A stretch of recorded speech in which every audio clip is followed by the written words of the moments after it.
Welcome everybody to Hollow Knight vs. Cuphead. These two indie classics are some of my favorite games of all time, and today I'm going to be ranking which one is better. These two games are amazing games made by Cuphead is made by Studio MDHR, who, fun fact, sold their house to make the game, and Hollow Knight is made by Team Cherry, some of the hardest working devs out there. They're literally putting out DLC frequently for Hollow Knight. They put out 4 DLC, now they're working on a new game with Hornet, and there's only 3 people, and the games are composed by Christopher Larkin for Hollow Knight and Chris Madigan for Cuphead, and I will be getting to the soundtracks later in that part of the video.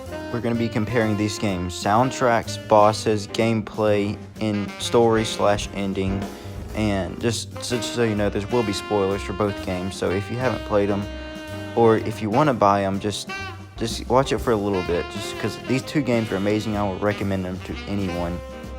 In the final section will be replayability, just to see how much content the game has. Without further ado, let's start the video.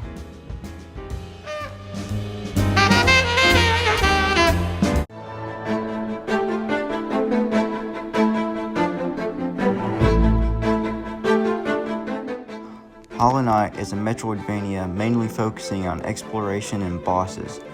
So far I've fought like up to 30 something bosses in Hollow Knight. I haven't 100%ed it yet, but I fought most of the bosses. And the bosses are insanely fun in Hollow Knight, which that I can't get on that yet because we're not talking about that.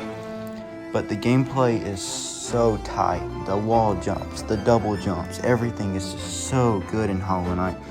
It's just so fun to move around in Hollow Knight. I could just move around for hours in Hollow Knight and not get bored just because it's that fun.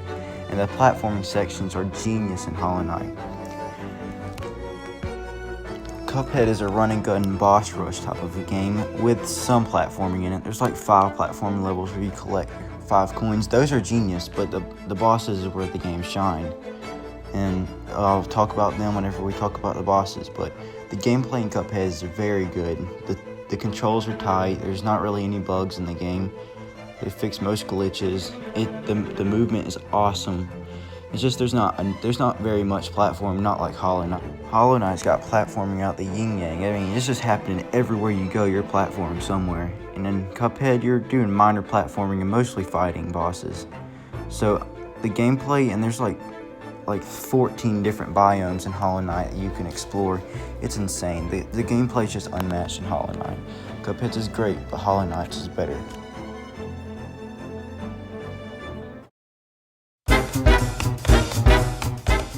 Before we start this section, I'm going to show you how these bosses make me feel when fighting them.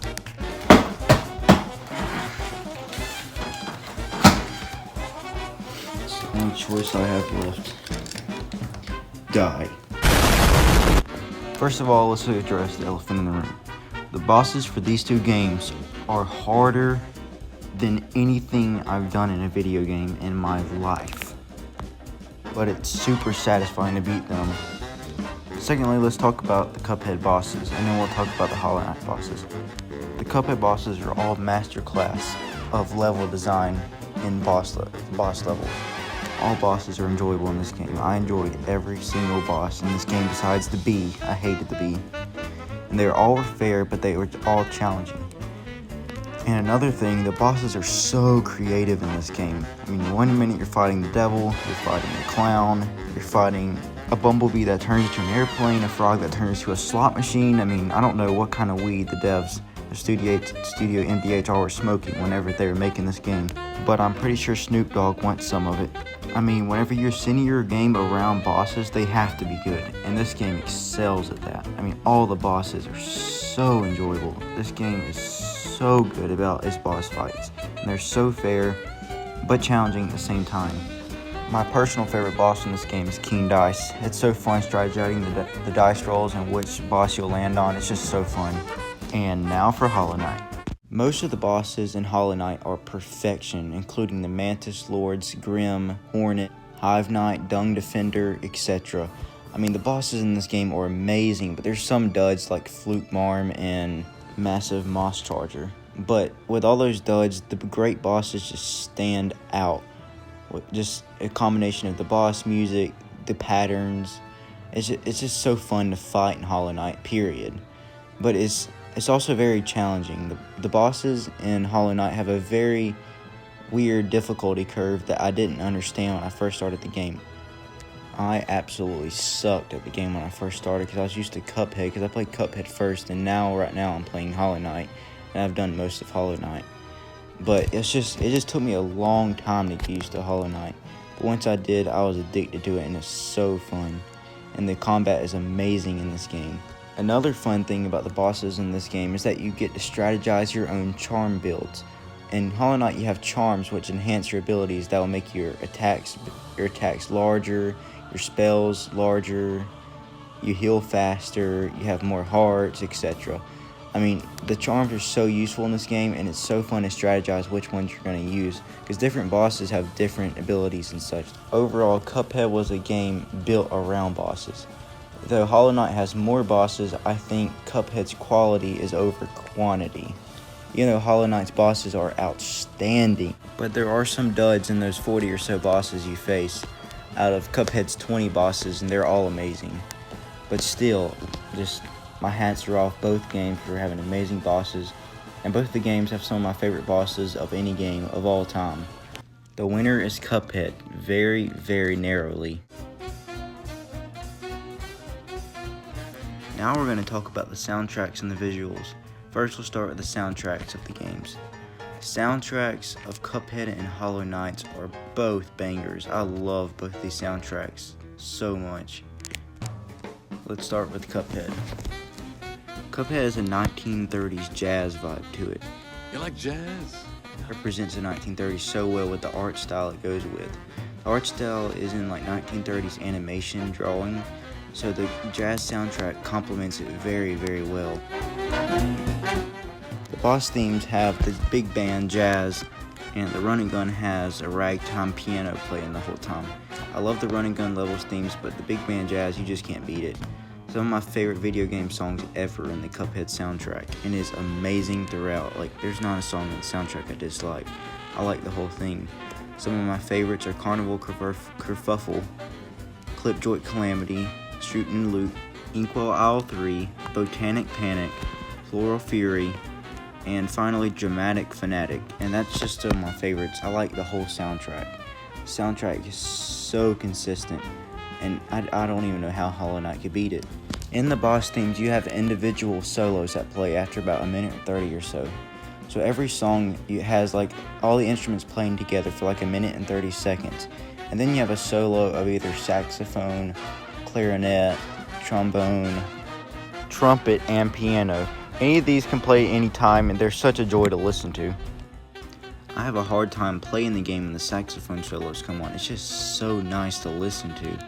It's awesome. I love the whole entire soundtrack. So now let's talk about Hollow Knights. Now with Hollow Knight soundtrack. Christopher Larkin, the composer of Hollow Knight, outdid himself on this one. The biomes that you explore have peaceful sounding music, and then the bosses have adrenaline pumping orchestra. This is more of an orchestra type of soundtrack, unlike Cuphead, which is a jazz. Christopher Larkin did all this by himself, and I'm still amazed on how he did it.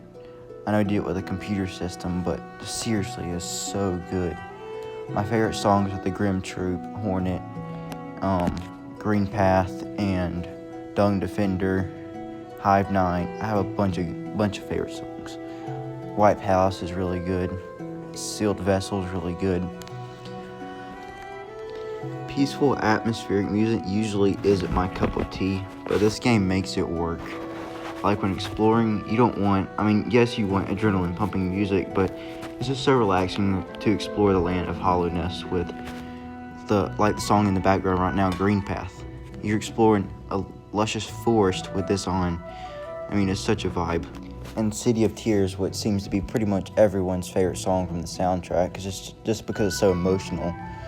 Because people get emotionally attached to City of Tears and its lore and backstory, music, and pretty much everything about it. It's the capital city of hollowness. Why wouldn't it be the climax of the story? It's a great song, but it's not my favorite. But still, it's so atmospheric. Hollow Knight also uses what's called a leitmotif, which is making songs sound similar to tell story. Like there'd be a song that sounds like the main theme of Hollow Knight, which is Broken Vessel. And Broken Vessel, you find out, is the Knight's brother. So both of the songs sound the same, kind of. It's called a leitmotif, and it's trying to tell a story. I think it's very neat how it does that.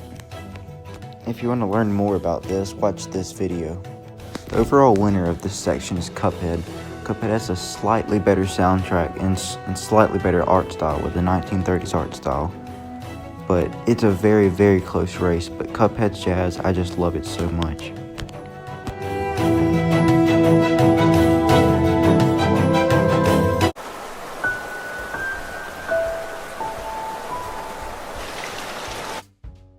First, let's start by explaining the Cuphead story.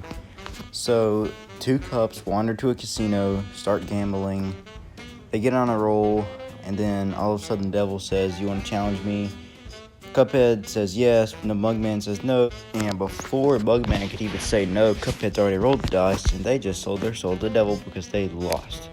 So Cuphead and Mugman pleaded for their lives, and the devil said you have to take the lives of his other debtors and able to stop him from taking their souls. Hollow Knight's story is a lot more complex than Cuphead's. I mean, you got interweaving plot lines, character arcs all over the place. I mean, it's crazy how much story is packed into this game. But it doesn't present it to you in cutscenes. It presents it in you by you finding out the story, or reading tablets that have poetry on it, listening to NPC dialogue, and other things. Like also the Hunter's Journal gives you information on the enemies you killed, and it gives you little lore secrets about the enemies, and it's really neat. It's really fun exploring and looking for lore. And there's YouTubers solely based on explaining the lore of Hollow Knight. That's how deep it is. Mossbag.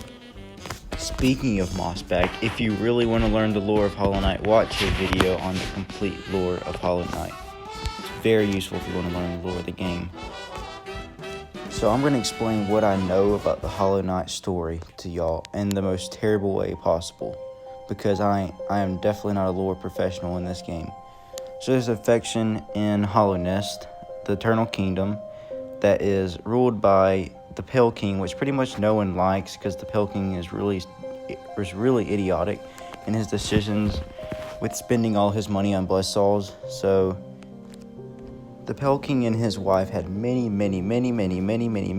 vessels, which is another word for children, just in order so they can try to produce the perfect child, which is basically what they call hollow. And then after all those millions and millions of vessels they had, they finally got the perfect one. So they sealed him away in the Black Temple, and you eventually fight him at the end. His name is the Hollow Knight, which the game is named after. Then you find out that you're hollow too, so then you become the Hollow Knight after you beat him. That's just the neutral ending. I haven't got the special ending yet because I'm still trying to 100% the game. I don't want to get spoiled on it, so I haven't looked it up. So that's just about what I've learned so far. I think Hollow Knight wins this section by a landslide. Just the amount of lore and the way you get the story is just awesome in this game.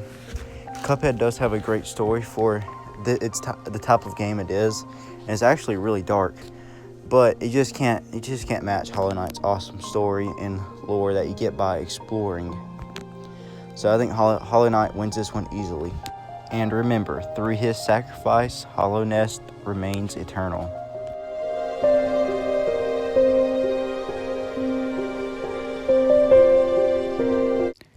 Replayability and amount of content. I'm going to try to make this as quick as possible because I've been talking about these two games for a while, but still, this needs to be talked about.